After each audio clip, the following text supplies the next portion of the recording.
Koalisi Indonesia Bersatu yang terdiri dari 3 partai pendukung pemerintahan Jokowi, Golkar, PAN, dan juga P3 ini belum resmi menentukan arah politiknya pasca pencapresan Ganjar Pranowo. Alih-alih wacana koalisi besar terrealisasi, koalisi besar justru terancam buyar dan KIB berada di tengah tarik-menarik kubu pendukung bakal capres Prabowo maupun Ganjar. Kita akan bahas bersama pengamat komunikasi politik Gun-Gun Herianto. Kami juga telah kedatangan dari Ketua DPW PAN Jawa Timur Rizky Sadik dan Ketua DPP PD Perjuangan Nusyirwan Sujono. Assalamualaikum, selamat sore Bapak-Bapak. Selamat sore. Assalamualaikum. Selamat sore. Baik, di arus bawah PAN Jawa Timur, seperti apa Pak Rizky sebetulnya yang diinginkan oleh kader? Apakah betul ada arah mendekati PDIP? Ya, kalau di kami di PAN Jawa Timur ya, itu saya kira bukan persoalan mendekatin partai politik, tapi memang kan arahnya adalah kita mendengarkan melaksanakan rapat kerja di daerah di 38 kabupaten kota, yang itu juga merepresentasikan seluruh kecamatan se-Jawa Timur, dan memang ada beberapa nama yang diusulkan dan itu sudah kita serahkan kepada DPP untuk menjadi pertimbangan DPP dalam memberikan keputusan, dan saya kira apakah itu menjadi keputusan DPP itu kemana arahnya, itu sudah diputuskan di rapat pimpinan wilayah se-Indonesia, itu diserahkan sepenuhnya kepada Ketua Umum untuk membangun komunikasi politik tingkat nasional. Mengerucut kemana kalau dari tokohnya Pak Sadik? Ya, kalau tokoh-tokohnya menurut saya kira salah satu nama yang muncul di situ adalah nama Pak Ganjar Pranowo, dan saya juga dulu juga ada bermunculan juga nama Pak Anies Baswedan. Ada 5 nama yang kita usulkan dari Jawa Timur, yang saya kira itu juga representasi dari seluruh pengurus PAN se-Jawa Timur. Dan ini lagi-lagi saya ingin sampaikan, rapat pimpinan wilayah PAN se-Indonesia sudah memandatkan kepada Ketua Umum untuk membangun komunikasi politik tingkat nasional yang tentunya hitungan-hitungannya mungkin tidak tersorot oleh kami di wilayah ataupun di daerah. Jadi saya kira intensitas komunikasi tingkat nasional jauh lebih dikuasai oleh Ketua Umum, saya kira itu. Baik, tapi kalau untuk Jawa Timur presentasinya memang dukungan arahnya ke Ganjar seperti itu? Ya, berdasarkan data yang kita miliki, memang nama Pak Ganjar cukup dominan ya. Selain tentunya karena kita ada di Jawa Timur, nama Bu Hovifah juga muncul itu ya. Jadi karena itu pilihan-pilihannya adalah capres maupun cawapres. Jadi Ketua Umum PAN itu muncul, kemudian nama Bu Hovifah karena Gubernur Jawa Timur dia juga muncul, dan Pak Ganjar dan Pak Anies juga muncul. Jadi saya kira pada kesempatan ini saya ingin sampaikan bahwa alhamdulillah yang dimunculkan di seluruh kader PAN Jawa Timur memang kecenderungannya berada pada nama-nama yang sekarang bermunculan di publik, saya kira itu. Tapi kasusnya tadi cukup tingginya Pak Ganjar, bagaimana Pak Nusyirwan? Anda melihat ada angin segar nih, walaupun dari Jawa Timur, tapi jadi basis dukungan juga kan? Tentu yang pertama saya mengapresiasi dan menghormati apa yang sudah dicetuskan oleh berbagai pihak, beberapa partai, beberapa hari terakhir ini yang sudah memberikan dukungan kepada calon presiden Pak Ganjar, Mas Ganjar. Jadi berkaitan dengan beberapa partai yang lain yang mungkin untuk selanjutnya akan memberikan pernyataannya atau katakanlah dukungannya, tentu kami menghargai mekanisme dari masing-masing partai, dan tentu masing-masing partai juga diharapkan secara bersamaan mendengarkan suara hati rakyat ya. Jadi partai dimanapun tentu sama dengan PDI Perjuangan seperti apa yang menjadi keputusan Ibu Ketua Umum Ibu Megawati setelah mendengarkan dan membaca, merenungkan komunikasi dengan berbagai sedikit saya potong, maaf Pak Nusyirwan. Tapi apakah betul partai yang mulai mendekat ke PDIP saat ini ada dari KIB, Pak Nusyirwan? Karena kan KIB yang belum menentukan nih capresnya kalau dari kodenya Pak Hasto. Ya, kalau seperti apa yang sudah dijelaskan oleh Sekjen, oleh Mas Hasto, itu benar bahwa ya memang tentu komunikasi selama ini sudah dilakukan tapi tentunya sampai kepada sebuah keputusan institusi masing-masing tentu akan mekanisme itu tetap akan dijalankan oleh kita harus menghargai mekanisme yang di internal masing-masing partai dan tentunya harapannya membaca kehendak rakyat itu Baik. yang paling penting, paling baik, paling benar dan kita tidak akan ragu kalau yang mendengarkan suara rakyat berasal dari partai manapun tentu akan suara rakyat itu muncul. kuncinya ya, Pak Nusirwan. Saya ingin ke Kang Gun-Gun. Suara rakyat yang jadi kunci. Kalau Anda lihat seperti apa komunikasi mewakili suara rakyat yang dilakukan oleh partai politik dari KIB nih yang masih tarik-menarik, Kang Gun-Gun? Kalau kita bicara soal skema koalisi, kita lihat koalisi yang sudah konsolidatif ya, mengusung nama itu kan koalisi perubahan dengan mengusung nama Anies Baswedan. Kemudian disusul pencapresan Pak Ganjar yang pasti punya efek domino pada bangunan koalisi lintas kekuatan, termasuk mengaruhi konstelasi yang ke depan dari koalisi Indonesia Bersatu. Nah, saya lihat KIB sendiri kan dari semula saya baca itu sebagai strategi 2 tahap ya. Pertama mengonsolidasikan diri menjadi kekuatan real karena ada soal presidensial threshold sambil menimbang pertimbangan-pertimbangan konteks dinamis ya dari kekuatan yang sebut aja kekuatan besar seperti misalnya PDI Perjuangan mengusung siapa sehingga kemudian KIB kan di awal mengonsolidasikan diri menjadi kekuatan yang bisa melampaui presidensial threshold tetapi kesulitan mencari paket nama. Misalnya top of the ticket ya, capresnya siapa, kemudian baru cawapresnya siapa itu mengalami kesulitan.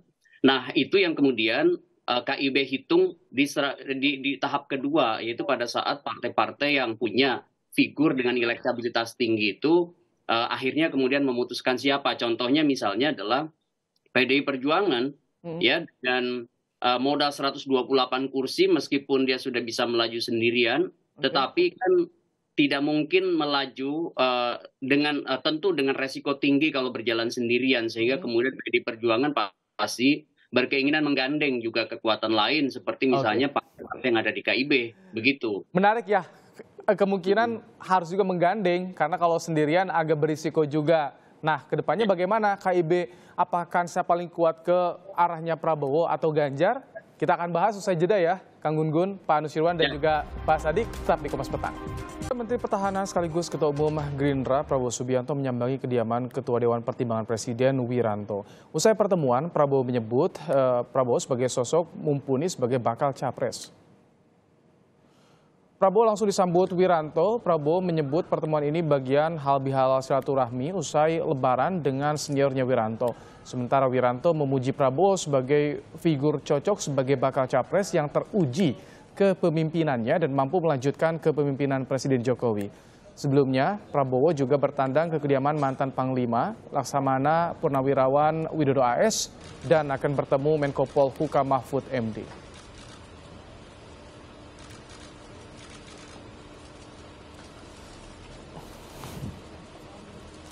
Sudah mulai banyak pertemuan politik yang dilakukan oleh para ketua umum partai politik. Tadi sebelum jeda saya singgung soal bagaimana nih ke depannya arah dari KIB. Pak Sadik, dari wilayah setelah ada rapim wilayah, seperti apa sih masukan ke DPP ketika sudah mulai banyak yang mengumumkan capresnya, Pak Sadik? Ya sama ya, saya kira setiap partai politik tentu yang paling utama pembangunan komunikasi itu tidak akan tergesa-gesa. Selalu semuanya akan dikaji secara mendalam. Beberapa waktu yang lalu Ketua Umum PAN juga sudah menginisiasi pertemuan 5 partai politik itu kan karena kebetulan Ibu Mega sedang berhalangan di luar negeri.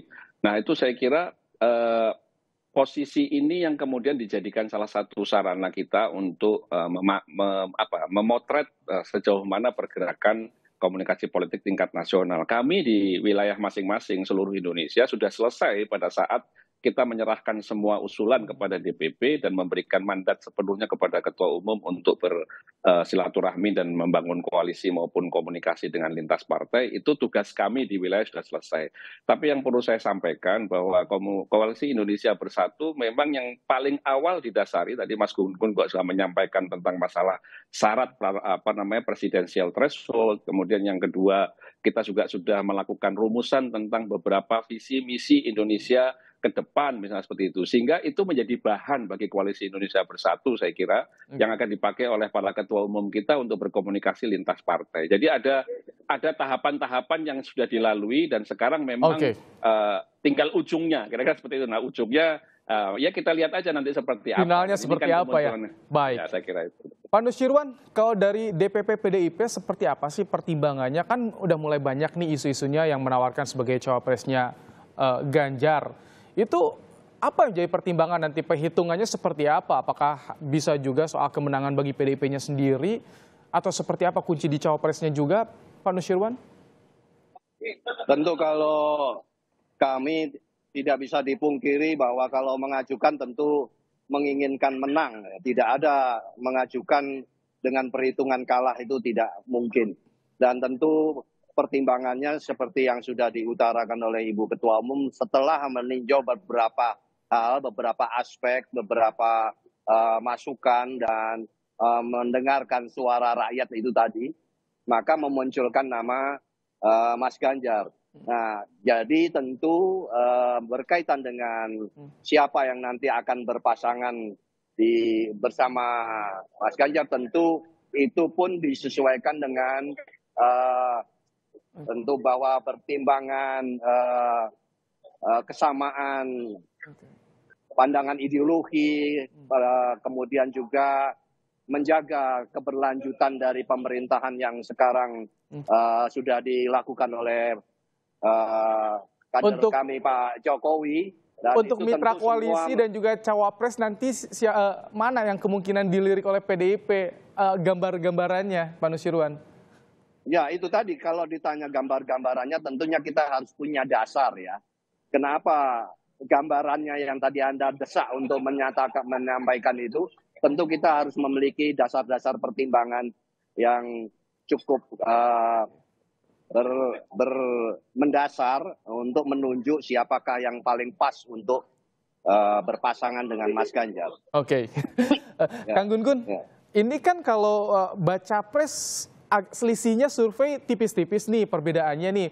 Nanti sosok cawapres ini akan mengubah tidak konstelasinya, bahkan jarak elektoralnya seperti apa gitu, Kang Gun-Gun?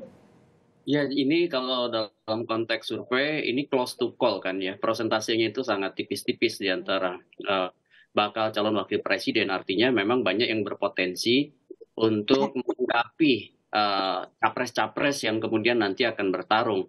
Ini menurut saya akan sangat bergantung juga pada skema yang mewujud nanti. Maksud saya begini, Kang Baim. Kan ada potensi pertarungan 2024 itu pertarungan dua diksi utama ya, soal perubahan dan keberlanjutan atau continuity. Tadi Pak Nusirwan juga udah bicara soal keberlanjutan. Tinggal masalahnya adalah apakah di poros keberlanjutan, entah itu apa namanya nanti ya, misalnya koalisi kebangsaan gitu atau apapun, apakah kemudian mampu ya kemudian memunculkan yang disebut dengan kesepahaman dan kesepakatan di antara partai-partai untuk adanya satu poros. Maksud saya misalnya begini, tentu ya kalau semua partai yang kemudian sekarang menjadi line up KIB, menjadi line up misalnya Koalisi Kebangkitan Indonesia Raya, itu bisa menyatu dalam satu poros besar ya. Itu akan sangat bergantung menurut saya pada tiga syarat utama. Satu, komunikasi politik terutama di tiga figur ya, yang akan menjadi reference power, menjadi kekuatan rujukan. Pertama adalah Ibu Mega, kemudian yang kedua adalah Pak Prabowo ya. Ini yang tidak bisa dinafikan ya ke posisi Pak Prabowo itu. Kemudian yang ketiga adalah Pak Jokowi yang udah lama mengorkestrasi diantaranya adalah kondisinya sekarang gimana, Kang Gun-Gun? Apakah kemungkinan kansnya besar untuk jadi koalisi besar itu? Kalau koalisi besar itu akan sangat bergantung pada penerimaan Pak Prabowo, apakah misalnya maksud saya mampu memosisikan diri ya untuk menurunkan proposal utamanya dari RI 1 menjadi RI 2 misalnya, maka akan mempermudah yang disebutkan poros besar yang disebutkan koalisi kebangsaan atau koalisi keberlanjutan itu untuk mewujud menjadi satu poros. Tapi kalau misalnya Pak Prabowo tentu tidak kemudian mengubah ya proposal utamanya, tetap bisa ingin melaju menjadi calon RI 1, maka potensi 3 poros itu akan semakin besar ya. Poros perubahan, kemudian poros keberlanjutan mungkin akan ada di 2 poros ya, porosnya Pak Prabowo dan porosnya misalnya Pak Ganjar Pranowo dengan PDI Perjuangan sebagai bandul utama. Baik. Gitu. Terakhir Pak Sadik, pekan ini kan akan ada pertemuan nih Ketua Umum di KIB. Bagaimana untuk wilayah, singkat saja, ada komunikasi nggak sih dengan DPP? Ya, kita selalu berkomunikasi, apalagi Jawa Timur. Saya kira Jawa Timur menjadi salah satu penentu, bukan komunitas suara, pemilik suara selain Jawa Tengah dan Jawa Barat. Ini menjadi salah satu pertimbangan Ketua Umum untuk kemudian DPP untuk kemudian mendengarkan kira-kira suara-suara di bawah. Tapi sudah tahu Pak Sadik arahnya kemana, sudah jelas ya? Cuman tinggal pengumuman saja. Ya, soal arahnya kan sudah Ketua Umum beberapa kali juga sering memberikan statement-statement menggelitik gitu kan, walaupun itu belum keputusan resmi karena kita akan melaksanakan rapat pimpinan nasional lagi untuk memutuskan. Menarik untuk dicermati soal dinamika politik yang terjadi saat ini, semakin intens tampaknya pertemuan-pertemuan tokoh politik di negeri ini. Terima kasih Kang Gun-Gun, Pak Sadik, Pak Nusirwan telah berbagi pandangan dalam program Kompas Petang sore hari ini. Sehat selalu ya Bapak-Bapak. Terima kasih.